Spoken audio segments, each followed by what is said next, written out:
Hey guys, it's Kat and I'm back today for my, what month is it? August.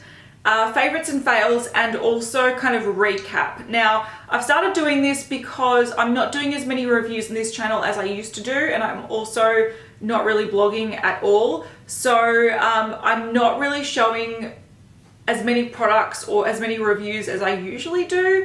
So I thought what I'll do now, sort of until I get back in the swing of it, if I ever get back in the swing of it, I will not only talk about my favorite products and my fails, but also talk about other products I've been trying that I'm sort of like don't love or hate, but want to tell you what I think about it. So that's what we're doing today. There's a few products here. Okay, I'm actually going to start by talking about highlighters. There's been a few highlighters that have impressed me in the last month. Two of them are quite recent. I was actually sent these by a Beauty News subscriber, Temple, who sent over some Wet n Wild. These are the Mega Glow highlighters. These are really gorgeous. So I've got Precious Petals, which is what I'm wearing today. And I've also got Botanic Dream, which is pink. Now these are gorgeous. I was super impressed with these. I didn't expect them to be so great. They are really great, and unfortunately they're really hard to get if you're in Australia, so that's more like the peachy gold. I know you can't see it because of the lighting, but it's overcast today. We need a lot of lighting. So these are really, really gorgeous. They're really smooth to apply. You can get like a lot of glow if you wanted to, but they're not really like texture emphasizing and chunky looking and disgusting. They blend in really, really nicely. So these are gorgeous. I was really impressed. Wet n Wild is very hard to get in Australia, and a lot of people will start saying things like beauty joint sell it. I know, I've ordered off there many times, especially years and years and years ago, but they tend to sell old stock or discontinued stock. So the new current things from Wet n Wild are very hard to get in Australia. So I was very, very lucky to be sent these from a subscriber. It was really sweet, and these are gorgeous. So I might do like a get ready with me and using these because they're really, really nice. But like I said, I'm using Precious Petals today, and I've been using it a lot because they're really nice. So thank you, Temple, gorgeous. This is a palette, but I'm going to talk about it anyway. This is the Anastasia Beverly Hills Aurora Glow Kit. This came out quite a while ago now, I think earlier this year, and I only picked it up recently when I placed an order for the Subculture palette. I didn't want to place an order just for this. Shipping is quite expensive from Anastasia Beverly Hills, but this is a gorgeous palette. Now, I don't mind the Moonchild Glow Kit, which is the first one of this kind of series. It's like the colored glow kits. It had a kind of three white base shades that shift blue, pink, and green. I really liked those, but the ones that had like a blue base and kind of shifted silver, they weren't nice. So this one is completely different, and I really, really like it. I will probably do a review on this. Even though there is a blue here, it's pretty, it just works. So it doesn't give you that bruised look. So you can see that it doesn't leave like a blue base where you look like you've got bruised cheeks. This purple one, which is Spectra, gorgeous, really, really pretty. It'd be better if I had a tan. I don't. I might in summer, but you can see it there. It just gives a really gorgeous pinky purple. So the other palette as well had a purple highlighter. They call it purple. It wasn't. It had like a blue base, and it was a very bluey purple highlighter, and once again looked really kind of dead, whereas this one has a gorgeous, almost like a violet color to it, so it just adds a really gorgeous look. Then you've got like a peachy color, a dark kind of orangey color. These are really pretty and really wearable. There's also Helia, which is sort of like a, I don't know, it's like a old gold. It's got a green to it, but it's still a gold.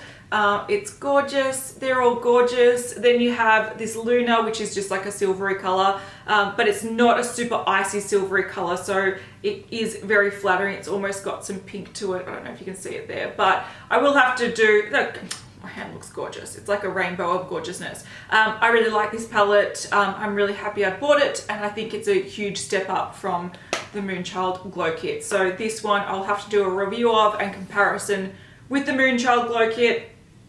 It will happen eventually. All right, another face product. I'm going to talk about Too Faced. I'm sorry. We were actually sent this for a makeup breakup, which is why it has been destroyed and repressed. That video has not gone up yet. It'll be coming up shortly. Like I said, this month or in August, there was a lot of releases that were kind of not time sensitive, but we wanted to get them up while they were still sort of relevant. So Subculture, Morphe Jaclyn Hill, KKW Beauty Contour Sticks. So these kind of ones they'll be coming. So we have destroyed this, and I can tell you it's a gorgeous blush. So I've been using the repressed one. I'm wearing it on my face today. And what I love about it, like, it's got a peach scent, which is fine.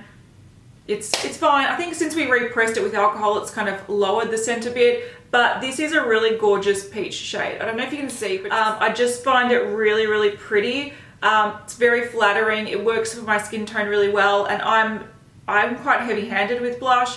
I just get it on and I just kind of put it on. So a more subtle blush that you can blend out works better for me because I don't go over the top with it. And I really do like the color. It's a nice mix between a peach and a pink. And pinks on me tend to look a little bit clownish, so peachy shades are really pretty. I also love that it's not sparkly. It's like a subdued sheen that just makes your skin look really healthy without adding too much of a highlight. I really like this. I think it's gorgeous. Yes, we use the repressed stuff, and it's in my favorites. All right, another video that's coming up, I think I filmed it. I just don't know if this will go up first. I did a review or a demo of this. This is the 1000 Hour Eyelash and Brow Dye Kit. Now, I went to the 1000 Hour 25th birthday. I didn't know they were around for 25 years. It's crazy, but they have been. And their main product the starting product that they released was their like DIY brow and lash tint. Now, so this has been around for 25 years, and the name of 1000 Hours actually came from this product because they say that your lashes and your brows are dyed for 1000 hours. So this does last 4 to 6 weeks. Now, the results of this were really good. Like I said, if I've got the video up, I'll link it down below with all the information about these products that I've talked about. But if not, it'll be coming up very soon. Now, I did use the dark brown one, which was the lightest of the range. There's also a black brown, a natural black, and a blue black. And I find that I probably should have gone a slightly darker one for my brows because my brows are really, really sparse. But I was so impressed at how easy this was to use. It literally, I was doing it at my computer and I was filming it because I was just like, I may as well film the process. And it takes 10 minutes. Quick and simple, no mess, no fuss. I was really impressed. So this is a favorite. It doesn't dye the skin, so you can't, for me, if you've got patchy brows or you need to fill in areas that are like really patchy, it won't replace having to fill in your brows, but it definitely darkens your brows so it looks like you've got more brow hair and you don't need to fill them in as much. And if you've got pretty decent brows as it is and you like to tint them, a DIY one's really good. They also at the event gave me a discount code, which I'll put in the description box as well. That is 25% off your order from 1000hour.com.au, and that expires end of September. So if you want to buy anything from that website, 25% off code. All right, another really random one. This is one that I want to talk about because I've never actually given a natural deodorant a chance, and I know it's like a big thing that a lot of people are doing now. They're switching to natural deodorants. I don't mind my antiperspirant deodorant, but I was given the opportunity to try this, so I thought I will. This is by No Pong, which is an Australian brand. It's quite a funny name. So it's not an antiperspirant, which is essentially a way to paralyze your sweat glands from actually sweating. This is an anti-odorant, which I believe kills the bacteria that causes the smell. So you can still sweat, but it's not a smelly sweat. So unless you're the kind of person that sweats and their clothes get really wet, okay, you need an antiperspirant. But if you're the kind of person that doesn't feel wet at the end of the day and it's not a big deal, but if you don't wear a deodorant, you get a bit smelly, this is a really good product. So this is what it looks like. It's kind of like a balm, but it's goes from a balm to a powder. So when you blend it in or just put it on your underarms, you just need a little scoop of it, put on your underarms, and it turns into a powder. It doesn't leave any residue. It smells like lemon. I really like it. And I find it does a really good job of controlling odor. I find that for me, I need to put it on at night and in the morning to really control odor like 24 hours a day, but I was surprised at how effective it was. And I've actually spoken to people who have tried many different natural deodorants, and they've said that this is one of the best ones they've tried. The website also has like a subscription kind of thing where they can send you out a new one every month or whatnot, but I was pleasantly surprised. So if you do want to check out natural deodorant, No Pong's a good one. I've got no affiliate with them, don't worry. But yeah, I was just really impressed with this, and I didn't expect it to work, and it does. The scents in here as well, it's got certified organic essential oils like orange oil, vanilla, lemongrass, cedarwood, bergamot, lime, ylang ylang. It smells gorgeous, like it's really nice. So I just keep this on my dressing table with my perfumes now.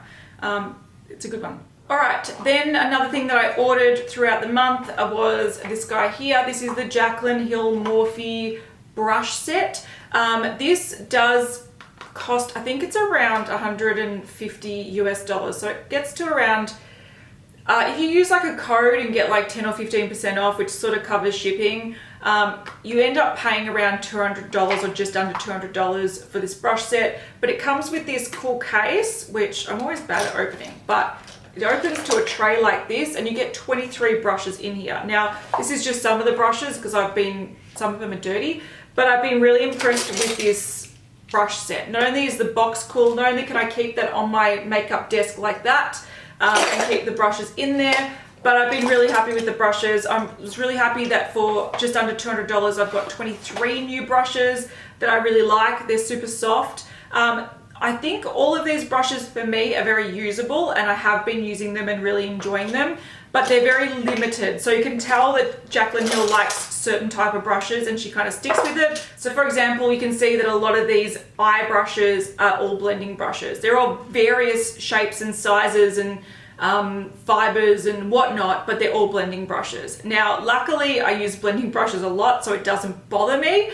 But if you were looking for a kit that covers everything and is like comprehensive, like you have your packing on brushes, your pencil brushes, your this, your that, everything, this isn't the kit for you. But if you're the type of person that has a lot of basic brushes and has everything you need but just wants more options and wants to try Morphe, it's a really great set. Like there's some really gorgeous brushes in here. There's a few from this range which I really like. They're kind of like these stubby buffing brushes, and I kind of like using these. Firstly, they're right for contour, but I kind of, if you use like a cream highlighter or bronzer or something, this would be good to buff in. Or I find that if I go overboard with a highlighter, it's really good just to buff it out. Some of these brushes are really, really nice. Like I said, they don't cover everything you need. There's no liner brushes and angle brushes and stuff like that.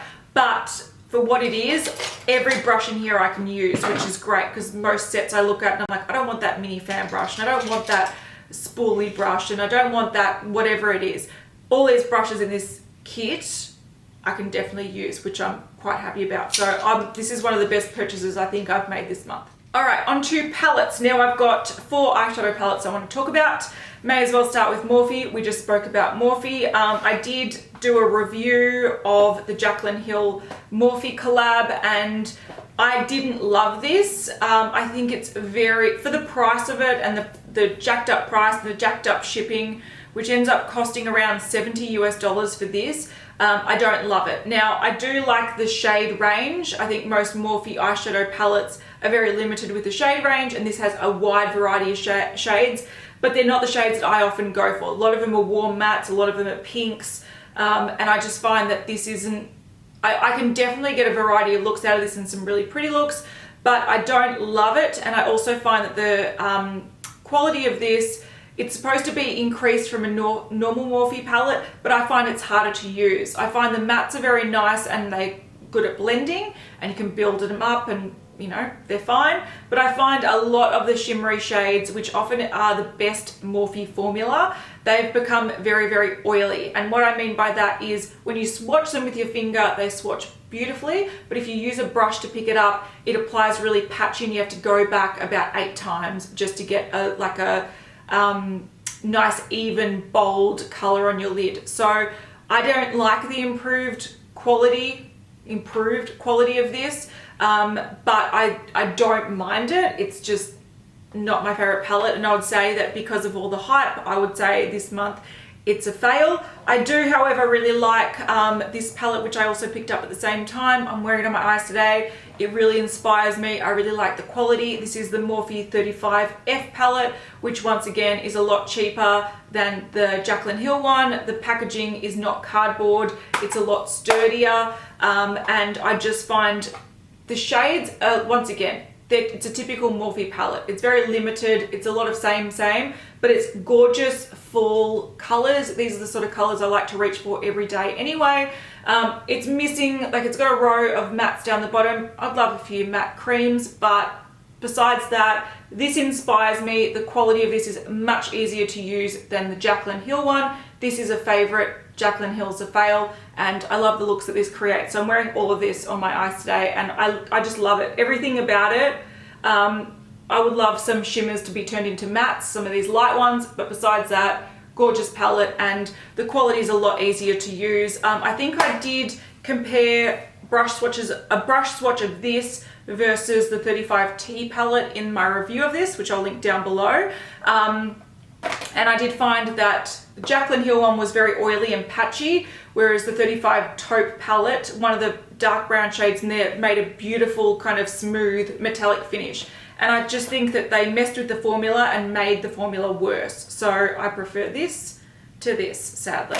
All right, another dud of a palette, which is a fail, is the Anastasia Beverly Hills Subculture palette. Now, I do need to review this, and I've kind of just, I need to use it more. I have been using it a bit, but I don't enjoy it. I've actually got a destroyed version of this as well. So I've actually been using my destroyed version. Works just as well, but if I get that one messy, I don't feel bad. So this is the Subculture palette by Anastasia Beverly Hills. It's had a lot of backlash. It's a very soft formula. You can pick up too much product. It's very messy. And I love the colors, but the formula really puts me off. And the only way I tend to use this palette these days is if I've done like a winged liner and I want to blend it out with like a dark color. I like going into Rowdy just to kind of blend out a color. If I'm wearing a teal liner, I like to go in with Axis. I just like to add little pops of sort of dark color with this, but creating a full look using it, it's very messy, it's very hard. So I need to force myself to use it more, because I've only ever used it maybe 3 or 4 times to do a complete look, and I still don't feel like that's enough to give you a really educated opinion or review on it, but I need to, because I don't like it and I feel like I should do a review on it. So if you want to see a review, let me know. I have been holding out, but I do have it, and if you want to see the makeup breakup video on this, I'll link that down below as well. So it's a fail. All right, let's talk about one last fail, and then we'll just go on to a neutral, shall we? Bobbi Brown just released a bunch of instant full cover concealers. These, I think they're in 15 shades, and they've just hit Australian stores. You can get them in David Jones. You can get them, I believe, on Adore Beauty. You can get them in Mecca now. And there's a cat hair, go away. I don't like these. It's annoying. I was actually sent this. This one's in the shade Sand. The way I see this, it's designed to be a really high coverage concealer, and you're supposed to just use a small amount of it, which I'm all for. I prefer to use a really high coverage concealer and use less of it than like piling on heaps of medium coverage concealer. The problem with this is not so much the concept behind it. If you see, I just took that out. I don't know if you're going to see it, but there's virtually no product on it. Like if I go to use it, that it gives you like, it's almost a dry wand. Now the concealer itself is quite full coverage, but it's hard to get on your face for one, and it's very tacky and very sticky. So I can look past the application that it's a dry wand and you really need to just pick up a lot, like dip it in a couple of times to cover a whole area. I can look past that, but the stickiness of this really annoys me. Now, I do have oilier skin. I like my makeup to set. And also I find that under my eyes, things can crease if they're not set properly. Now this problem with this is one of the claims was that you don't have to set it. Now I think that's complete BS, because when I use this, I set it with an under eye setting powder, it creases. I go and set it a second time, it creases. Then I have to go back with a setting concealer and put it over the top and set it for it to stay. So this migrates and moves and just is too creamy and too like oily for my liking. I can't handle it. So I can handle it being drier and not coming out as easily as other products. I can't handle the creasiness and the fact that I need to like overset it for it to work. This reminds me a lot of, they had the pot concealers. It reminds me of the pot concealer in a tube version. So if you love that pot concealer and you like the creaminess of it and the stickiness, tackiness of it, you think it works well on your dry skin, then you'll also like this. It's a handier version, it's in a tube, but personally it's not for me. It's too creasy, too greasy, and the packaging makes it hard to get out. So there's many reasons I don't love this, but it's a fail, sorry. All right, let's just end on a mediocre point of view. So this is a palette that I have bought in the last month or so. It is by Colorpop. It is in the Femme Rosa collection, and it's the She palette. Now, I do like this palette. The packaging is gorgeous. It's gorgeous. I love the colors. I think that these sort of like taupey purples and berries and sort of like these kind of peachy pink mattes, really, really gorgeous. I think the quality's all right. It's not mind-blowing. It doesn't like it. I think Morphe's a lot better in my opinion, but I do really like the color choices. I just find that this is not a comprehensive palette. I find the top row, which is all like light shimmery shades, yeah, I get one's more champagne, one's more pink, one's more purple, one's more gold, but they're not super pigmented, so they sort of all look quite similar. That gives a similar effect on the eye, and they're not pigmented enough to be any different. Also, this is really lacking, once again, I think it's a trend these days, lacking a cream matte shade. If this had two sort of light matte shades and two shimmery shades, it'd be a lot better. So yeah, I like the look of this. I like the pigmentation's okay. It's not amazing. I do like the color, like the color theme going on, but it's definitely missing things that I need to reach for to complete my look. So I will use this and then often go elsewhere for other palettes or singles to finish a look, which kind of annoys me. But yeah, I don't love it, I don't hate it, but I just thought I'm probably not going to do a review about this. It's one of those limited edition palettes that will come and go, and yeah, my thoughts are it's just mediocre. It's pretty, nice shades, mediocre kind of quality, and it's lacking in certain areas for me, so that's that. So thanks so much for watching. I'd love to know what you think of these products if you've tried them. What were your favorites? What were your fails of last month? And should I do a subculture palette review? Let me know. So I'll see you guys next time.